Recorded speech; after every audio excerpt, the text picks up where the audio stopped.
বন্ধুরা, আজকের সমাজে মানুষ আইনজীবী, ডাক্তার এবং অ্যাকাউন্টেন্টের মতো চাকরিগুলোকে অনেক বেশি প্রাধান্য দেয়।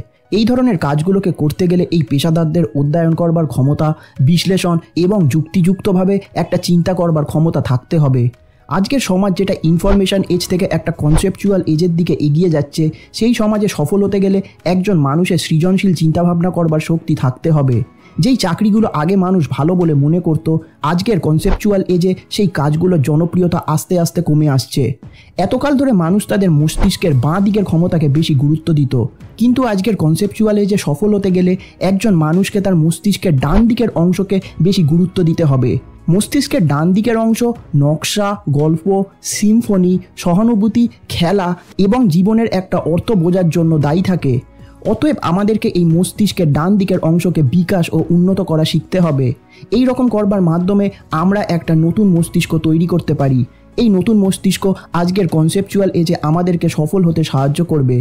লেখক ড্যানিয়েল এইচ পিঙ্ক তার লেখা বই আ হোল নিউ মাইন্ডে বিস্তারিতভাবে এটা নিয়ে আলোচনা করেছেন যে কেন মস্তিষ্কের ডান দিকের অংশের বিকাশের মাধ্যমে আমরা এই কনসেপচুয়াল এজে সফল হতে পারবো। আজকের ভিডিওতে আমি এই বইয়ের মূল বিষয় নিয়ে আপনাদের সাথে আলোচনা করব। আপনাদের মূল্যবান সময় নষ্ট না করে আজকের ভিডিওটা শুরু করা যাক। প্রথম অংশ, কেন আমাদের একটা সম্পূর্ণ নতুন মস্তিষ্কের প্রয়োজন আছে। 1970-এর দশকে লেখক যখন আস্তে আস্তে বড় হয়ে উঠছিলেন, সেই সময় মধ্যবিত্ত আমেরিকানরা আইনজীবী, ডাক্তার এবং অ্যাকাউন্টেন্টের পেশাগুলোকে বেছে নিত। তারা তাদের মস্তিষ্কের বাঁ দিকের অংশকে প্রয়োগ করবার ক্ষেত্রে খুব ভালো ছিল। তারা একটা যৌক্তিক বিশ্লেষণ এবং যুক্তিতে দক্ষ ছিল।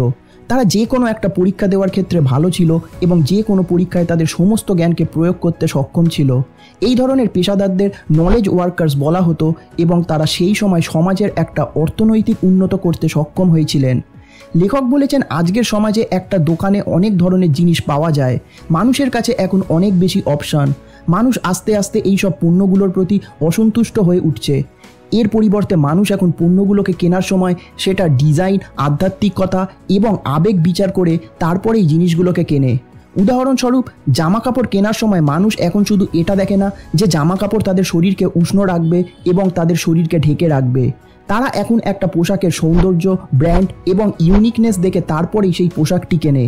মানুষ এখন একটা অভ্যন্তরীণ সুখ এবং সন্তুষ্টির দিকে মনোযোগ দিতে শুরু করেছে এবং জীবনের উদ্দেশ্য এবং অর্থকে একটা মূল্য দিতে শুরু করেছে। উদাহরণস্বরূপ, যোগব্যায়াম একজনের মন এবং শরীরকে গড়ে তোলার জন্য এখন কার্যকলাপ হয়ে উঠেছে। এটা ধীরে ধীরে ভারত থেকে ছড়িয়ে পড়ে একটা নতুন ধারায় পরিণত হয়েছে। আরেকটি উদাহরণ হলো মোমবাতি। এই জিনিসগুলো আলো তৈরি করবার জন্য তৈরি করা হয়েছিল, কিন্তু বাজারে লাইট বাল্ব আসার পরেও এগুলো অদৃশ্য হয়ে যায়নি।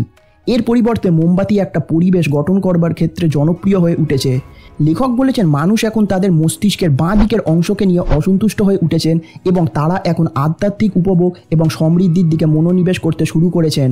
নলেজ ওয়ার্কাররা এখন তাদের মস্তিষ্কের ডান দিকের অংশের বিকাশের উপরে একটা গুরুত্ব দিতে শুরু করেছেন।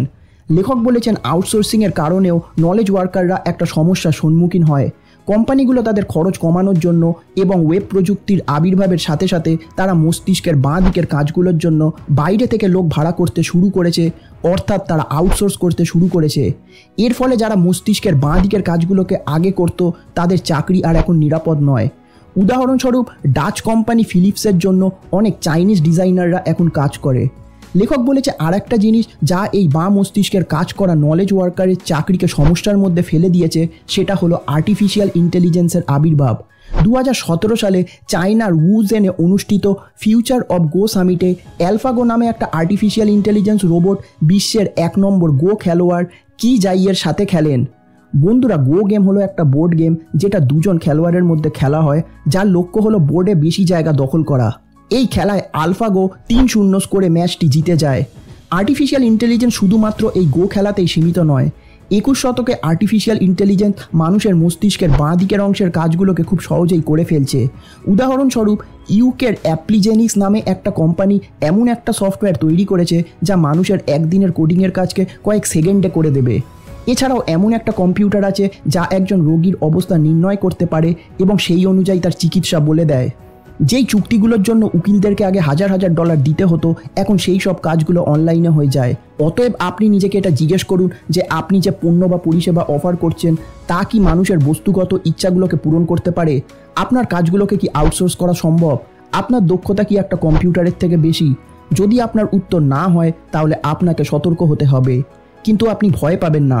আপনি একটা দায়িত্ব নিন এবং নিজের মস্তিষ্কের ডান দিকের বিকাশ করবার একটা চেষ্টা করুন, যেটা হলো হাই কনসেপ্ট এবং হাই টাচ এবিলিটিস। এই ধরনের মানসিকতার মাধ্যমে আপনি আপনার অসুবিধাগুলোকে কাটিয়ে উঠতে পারবেন এবং ভবিষ্যতে পা রাখার জন্য এটা আপনার একটা অস্ত্র হয়ে উঠবে।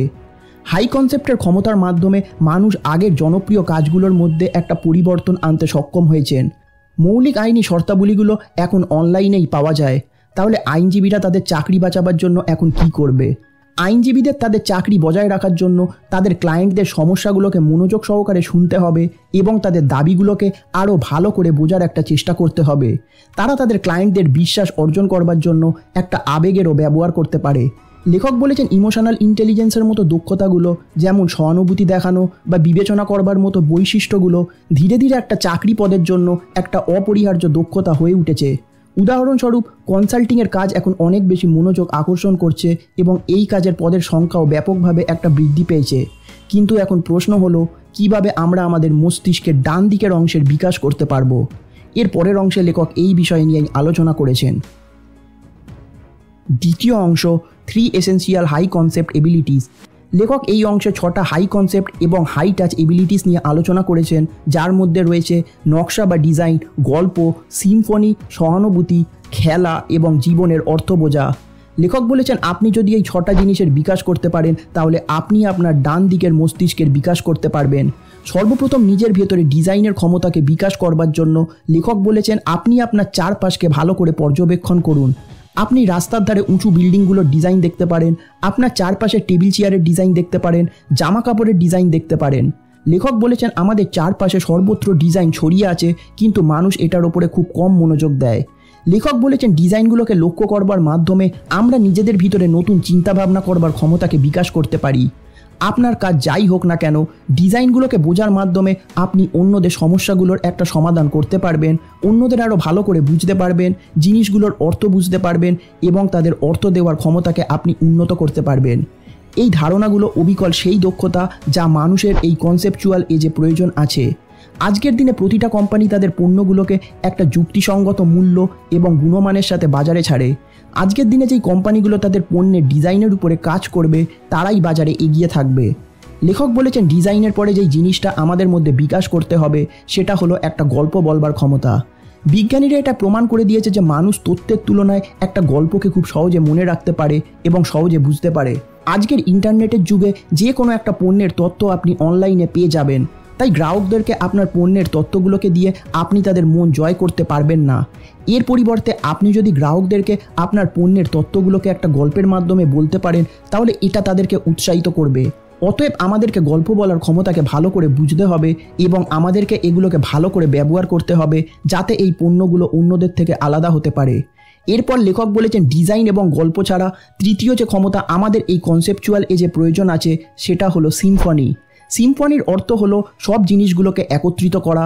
যেমন আজকের কনসেপচুয়াল এজে একটা কোম্পানিকে সফল হতে গেলে সেই কোম্পানিতে বিভিন্ন ধরনের লোক নিযুক্ত করতে হবে, যেমন বহুমুখী মানুষ, উদ্ভাবক এবং এমন লোক যারা মেটাফর বা রূপক তৈরিতে পারদর্শী।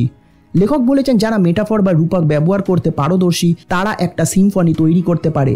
মেটাফরের মাধ্যমে আপনি মানুষের মনের মধ্যে একটা প্রভাব ফেলতে পারবেন। মেটাফর আমাদের নিজেদেরকে, জীবনকে এবং সমাজকে বুঝতে সাহায্য করে এবং সব জিনিসগুলো সার অংশের কাছাকাছি নিয়ে যায়। সিম্ফনির দক্ষতাকে আপনার ভিতরে বিকাশ করবার জন্য আপনি এমন কিছু একটা স্কিল শিখুন যা আপনি আগে কখনো করেননি, যেমন আপনি কোনো মিউজিক্যাল ইনস্ট্রুমেন্ট, আঁকা, নাচ ইত্যাদি শিখতে পারেন।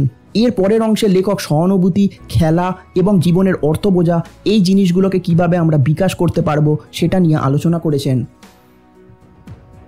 তৃতীয় অংশ, 3 এসেন্সিয়াল হাই টাচ এবিলিটিস। এই অংশে লেখক 3 ধরনের হাই টাচ এবিলিটিস যেমন সহানুভূতি, খেলা এবং জীবনের অর্থ বোঝা নিয়ে আলোচনা করেছেন। সর্বপ্রথম এমপ্যাথির অর্থ হলো আপনাকে নিজেকে অন্যের জায়গায় বসিয়ে এটা অনুভব করতে হবে যে আপনি সেই পরিস্থিতিতে কি করতেন। আপনাকে নিজেকে অন্যের জায়গায় বসিয়ে এটা কল্পনা করতে হবে। এমপ্যাথি হলো এমন একটা দক্ষতা যা কম্পিউটার প্রয়োগ করতে পারে না। এমপ্যাথি আমাদেরকে অন্যদের ব্যথা বুঝতে এবং তাদেরকে সান্ত্বনা দিতে সাহায্য করে। এই জিনিসটা আমাদেরকে অন্যের কাছে গুরুত্ব অনেক বাড়িয়ে দেয়। এই জিনিসটা একটা সুন্দর এবং সুশীল সমাজ গড়ে তুলতে সাহায্য করে। লেখক বলেছেন আমাদের মধ্যে এই এমপ্যাথি বিকাশ করবার জন্য আমরা একটা গ্রিটিং কার্ড বানিয়ে আমাদের বন্ধুর জন্মদিন বা কোনো অকেশনে দিতে পারি। আপনি নিজেকে কোনো সমাজসেবার কাজের সাথে যুক্ত করেও এই এমপ্যাথির বিকাশ করতে পারেন। আপনি যখন নিজেকে কোনো সমাজসেবা কাজের সাথে যুক্ত করবেন, আপনি তখন মানুষকে আরও ভালো করে বুঝতে পারবেন। আর একটা জিনিস এমপ্যাথি বিকাশের জন্য আপনি করতে পারেন, সেটা হলো আপনার ভবিষ্যতের পরিকল্পনা এবং লক্ষ্যগুলো সম্পর্কে আপনি আপনার বন্ধু বা নিকট আত্মীয়র সাথে শেয়ার করতে পারেন এবং আপনাকেও তাদের ভবিষ্যৎ পরিকল্পনা এবং লক্ষ্যগুলো সম্পর্কেও শুনতে হবে। এরপর লেখক হাই টাচ এবিলিটির দ্বিতীয় জিনিসটা অর্থাৎ খেলা নিয়ে আলোচনা করেছেন। লেখক বলেছেন খেলার গুরুত্ব প্রধানত 3টে ক্ষেত্রে প্রতিফলিত হয়, যেমন গেমস, হাস্যরস এবং মজা করা। গেমগুলিকে খেলার মাধ্যমে এটা আমাদেরকে অবচেতনভাবে অনেক দক্ষতা তৈরি করতে সাহায্য করে। গেমগুলিকে খেলার মাধ্যমে একটা নতুন মানসিকতার বিকাশ করা সম্ভব। একটা ভালো খেলা হলো সেটা যার মধ্যে মজা আছে এবং সেটা একটা শিক্ষার বিকাশ করে। হাস্যরসের মাধ্যমে একটা কোম্পানির ম্যানেজার তার সহকর্মীদের ব্যাপারে অনেক তথ্য খুব সহজে পেয়ে যেতে পারে। মজা করবার জন্য লেখক বলেছেন আপনি কোনো লাফিং ক্লাবের সাথে যুক্ত হতে পারেন। এরপর লেখক জীবনের অর্থ বোঝার গুরুত্বের উপরে একটা জোর দিয়েছেন। জীবনের অর্থ বোঝার জন্য লেখক বলেছেন সর্বপ্রথম আমাদেরকে আমাদের আধ্যাত্মিকতার বিকাশের উপরে মনোযোগ দিতে হবে। এরপর আমাদেরকে আমাদের জীবনের সুখকে একটা গুরুত্ব দিতে হবে। জীবনের অর্থ বোঝার জন্য আপনি আপনার চোখ বন্ধ করুন এবং এটা কল্পনা করুন যে আপনার 90 বছর বয়স। আপনি আপনার জীবনের দিকে ধীরে ধীরে তাকান এবং এটা দেখুন যে আপনি কি অর্জন করেছেন, আপনি কি অবদান রেখেছেন, আপনি আপনার জীবনে কার কাছে কৃতজ্ঞ। আপনার জীবনে কি এমন কোনো অনুশোচনা আছে যেটা আপনার পক্ষে ভোলা অনেক কঠিন?